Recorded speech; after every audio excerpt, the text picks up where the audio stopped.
Bismillah. Assalamualaikum warahmatullahi wabarakatuh. Perkenalkan, saya Andi Aina Almardia dengan NIM 7020012113 dari Kesehatan Masyarakat B. Kali ini saya membahas materi promosi kesehatan keselamatan kerja dan program kesehatan keselamatan kerja.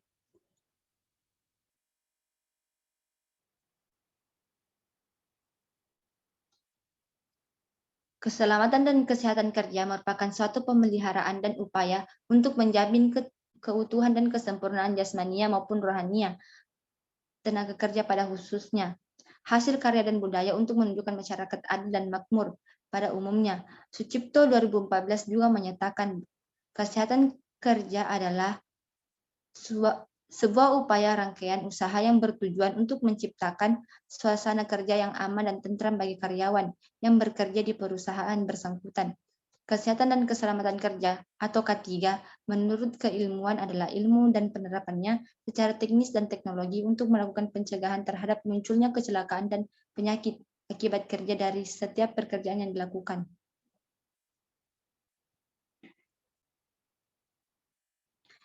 Perencanaan promosi kesehatan kerja. Yang pertama itu adalah rekognisi promosi kesehatan yang sudah ada. Pada tahap rekognisi, HSE officer melakukan penilaian terhadap risiko kesehatan dan keselamatan kerja yang ada di tempat kerja. Tahap ini ditunjukkan untuk lebih mengenal total risiko kesehatan dan kapasitas kerja suatu pekerja. Rekognisi mencakup pemeriksaan kebugaran, suatu gizi, dan tingkat stres bekerja. Hasil dari penilaian risiko antara lain adalah suatu kesehatan pekerja, identifikasi gangguan kesehatan, dan identifikasi kondisi kesehatan yang memerlukan pemeriksaan lebih lanjut. Yang kedua, analisis kebutuhan pekerja mengenai promosi kesehatan. Setelah merekognisi kebutuhan dan risiko yang dialami pekerja dan memfasilitasi kegiatan saling menukar pengalaman dan ide, kita dapat menegosiasikan program promosi kesehatan seperti apa yang dibutuhkan oleh pekerja. Hal-hal yang dapat dipertimbangkan dalam tahap ini antara lain besarnya kontribusi masalah kesehatan terhadap biaya kesehatan, cacat yang mungkin timbul, dan akses terhadap fasilitas pendukung. Tahap analisis harus dilakukan untuk mengetahui hubungan antara pengetahuan dan perilaku pekerja. Yang kedua ialah perencanaan program promosi kesehatan. Setelah merekognisi dan menganalisis, kita sudah dinilai siap untuk melakukan perencanaan program. Perencanaan program harus dikembangkan berdasarkan pentingnya. Yang pertama ialah target perubahan perilaku pekerja yang ingin dicapai setelah program berjalan. Target perubahan diperlukan untuk menentukan keluaran atau output dari program yang sudah dibuat. Tahap kedua yaitu proses menuju target perubahan. Proses menjadi penting dalam bagian program yang sudah direncanakan akan berjalan.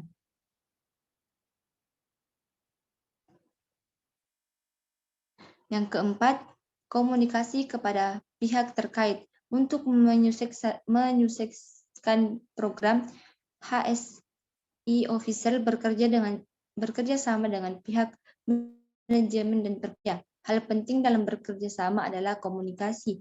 HSE officer dituntut untuk mampu mengkomunikasikan risiko kesehatan yang ada dan bertujuan dan bermanfaat dari program yang direncanakan. Komunikasi yang baik akan mencapai sebuah kesepakatan bersama dalam penyusunan prioritas program dan mendapatkan dukungan dari manajemen tingkat tertinggi. Dalam jangka panjang, kesepakatan tersebut dapat menciptakan program yang melibatkan seluruh anggota organisasi sehingga menjadi lebih komprehensif. Yang kelima, persiapan program promosi kesehatan. Seluruh perencanaan dan komunikasi telah dilakukan. Saatnya mematangkan persiapan. Persiapan program meliputi komitmen SDM, prasarana, dan sarana program. HSE officer memerlukan persiapan mengenai susunan organisasi atau tim pelaksana. dukungan tertulis dari manajemen puncak, sarana dan prasarana promosi, dan melaksanakan koordinasi efektif dengan aktivitas kesehatan lainnya.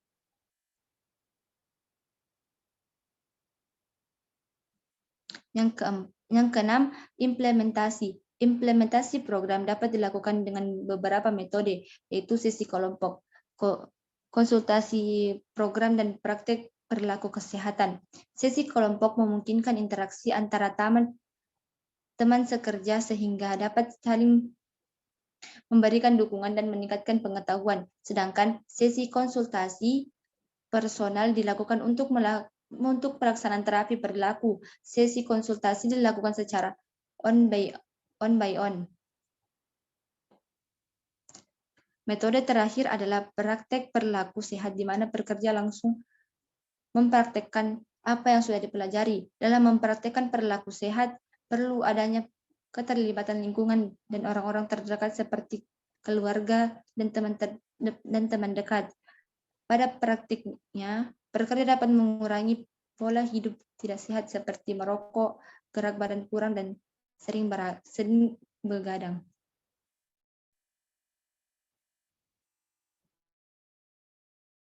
Material. Evaluasi bertujuan untuk melihat apakah dana yang digunakan sudah efisien dan efektif, apakah tujuan promosi kesehatan tercapai, dan penyediaan data untuk menjadi landasan kebijakan selanjutnya. Dua macam evaluasi yang dapat dilakukan adalah evaluasi jangka pendek dan jangka panjang. Yang ke-8, kontinuitas atau kesinambungan program merupakan hal yang penting. Jika hasil evaluasi menunjukkan bahwa pekerja berhasil mencapai target, diperlukan apresiasi, dan pihak manajemen berhak untuk merancang target yang lebih tinggi lagi. Apabila belum berhasil, siklus semula perlu dilakukan dengan beberapa improvisasi program. Next.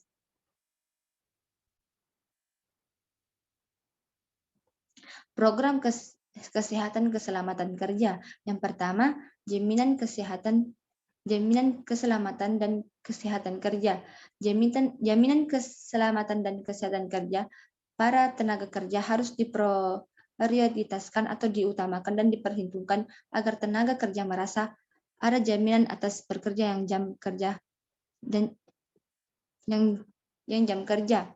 Jaminan keselamatan dan kesehatan beban kerja. Keselamatan dan kesehatan kerja, alat perlindungan diri, pelatihan ketika mereka lakukan, baik yang berisiko maupun tidak. Yang kedua, pelatihan keselamatan dan kesehatan kerja.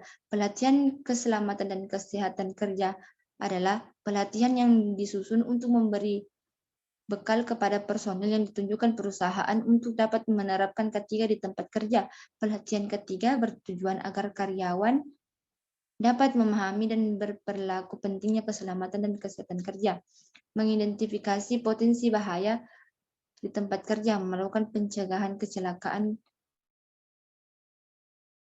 kerja berbahaya dan penanggulangannya.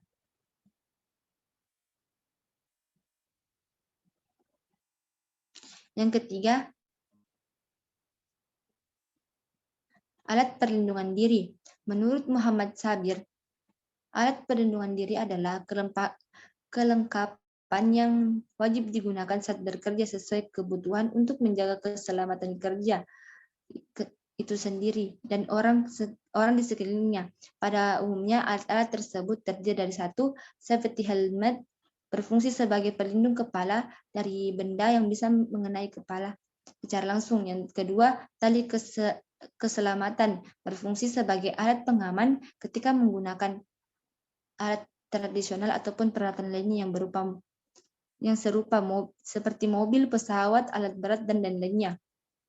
Sepatu karet, berfungsi sebagai alat pengaman saat bekerja di tempat yang berbecek atau berlumpur. Yang keempat, sepatu pelindung, berfungsi untuk mencegah kecelakaan fatal yang menimpa kaki karena tertimpa benda tajam atau berat, benda panas, cairan kimia, dan sebagainya. Yang kelima yaitu sarung tangan, berfungsi sebagai alat pelindung tangan pada saat bekerja di tempat atau situasi yang dapat mengakibatkan cedera tangan. Yang keenam, pengaman. Berfungsi sebagai pengaman saat bekerja di ketinggian hujan atau sedang mencuci alat. Next. Sekian pemaparan materi promosi kesehatan keselamatan kerja dan program kesehatan keselamatan kerja yang saya bawakan. Sekian dan terima kasih. Wassalamualaikum warahmatullahi wabarakatuh.